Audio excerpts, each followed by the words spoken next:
Hello boys and girls, welcome to my channel. I'm for Classic and welcome to BenchART. So for today what I do have in it is HASTE Broken World. So this is one of the new demos from the Steam Steam Demo Fest? Steam Next Fest? Yeah, that's it. Alright, and I decided to try this game on the GTX 1650 Super, mostly because it's one of the top demos that is available on Steam at the moment, and I was a little bit curious about it. So no, this is not Sonic or anything like it. I will explain it a little bit more further. What is this game? But for now, I think you are more interested about the performance. So one of the first things and the good news is that this game it is actually very lightweight. So if you intend to play this game with a GTX 1650 Super, it is absolutely fine. That's all that you should know. You can get around 100 frames per second or something much more higher than the 60 with the GTX 1650 Super at ultra settings. Of course, this game doesn't offer anything special regarding its visuals. The map is actually something pretty small and it's procedurally generated, so the longer or the more forward you get into these levels, you know, the more difficult it will get. And the most demanding moment that I did found out on this demo, it was just this shop over here, and as you can see I'm having pretty much in here 76 frames per second in the worst case scenario that I did got in here, because there is a lot of trees concentrated at the same place. So the rest of the gameplay that I did try out, it was well above that. So for example, in this supposedly boss fight in here, I'm having like 160 frames per second. It's not that we don't encounter more demanding levels inside the game, but honestly I'm not expecting that. I played a little bit of the game, and I didn't encounter any more demanding moments than those you know, than those moments of the shops. So I don't think it's a pretty lightweight game. So the GTX 1650 Super just can run its fine very well at 1080p at ultra settings without any form of upscaling. But in case you want to use upscaling, let me tell you that FSR and Intel XeSS it is available in case you don't enjoy the default TAA.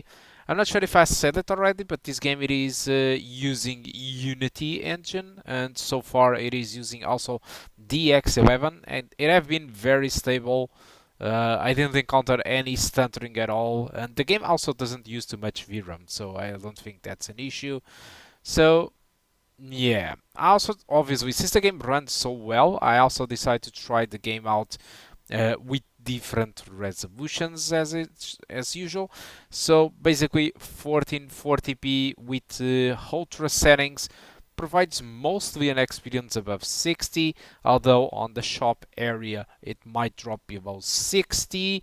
While dropping down to the high settings 1440p, it runs slightly better, although the shop's environment might drop a little bit lower than 60. It doesn't drop off obviously more often than the ultra settings, but it still does drop below 60 on the shops. But like I said, I haven't been able to find moments more demanding than the shop environment. So during regular gameplay, the game was just above 60. So, and if I do decide to play at 1440p high settings, and if I enable FSR to its quality mode, well, in that case, even in the shop environment, you can expect a frame rate above 60. So it's a rock stable 60 frames per second at 1440p high with FSR. Obviously, I also tried the game at 4K, and basically 4K low settings and performance mode FSR. It is the only one that grants you 60 frames per second. The median settings with FSR on its balanced mode, it does guarantee you around 60, but it might drop below 60. Alright, so that's the thing. So my recommendation for this game, it is if you play at 1080p, just go with ultra settings. Alright, it's fine. If you go with 1440p, I would recommend you to play with the high settings and use FSR on its quality mode. And if you are going to play at 4K, just use the low settings and use performance mode. The graphics don't get really at the garbage level with the low settings. You still get shadows, you still get grass, you just don't get ambient occlusion and stuff like that. It still looks really good. I don't think you will lose the art style if you play the game at the low settings.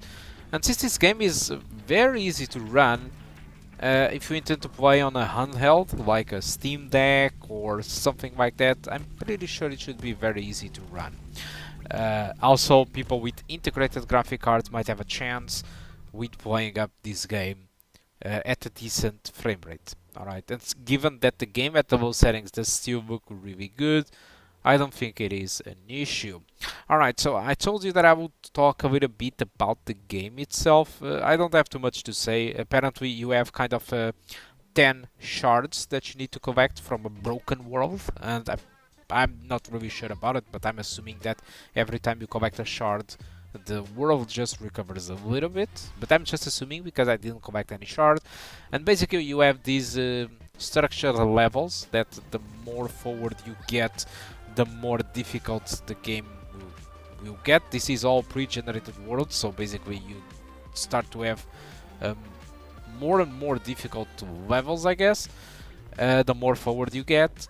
Also, you have the shops. You can buy upgrades like you can get improved magnets that will get the collectibles from more far away, or you could get more HP, or you know, there are that type of upgrades that you just get along the way. You can get health back.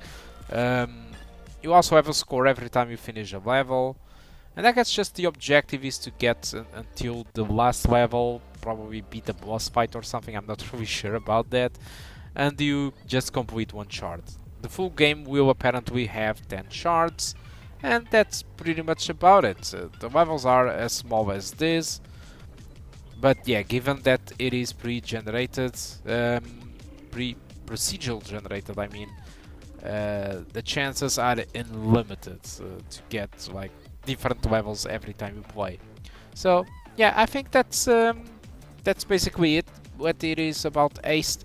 The thing is, despite this game, it is available on this Steam Next Fest. Usually games have, you know, a release date announced, although apparently this game doesn't have any planned release date. I must say that it seems that the development is really on an advancement state, so I was expecting to see a release date being published, but according to the Steam page, well, not really. We don't really know where this game will actually get released.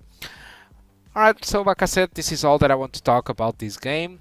Hope you did enjoy the game and also the video. In case you want to jump to any of the specific benchmarks that I tried out, there is a links on the timestamps, alright, for each setting. And yeah, I guess that's it, guys. Thank you a lot for watching, and I do hope to see you soon. Goodbye.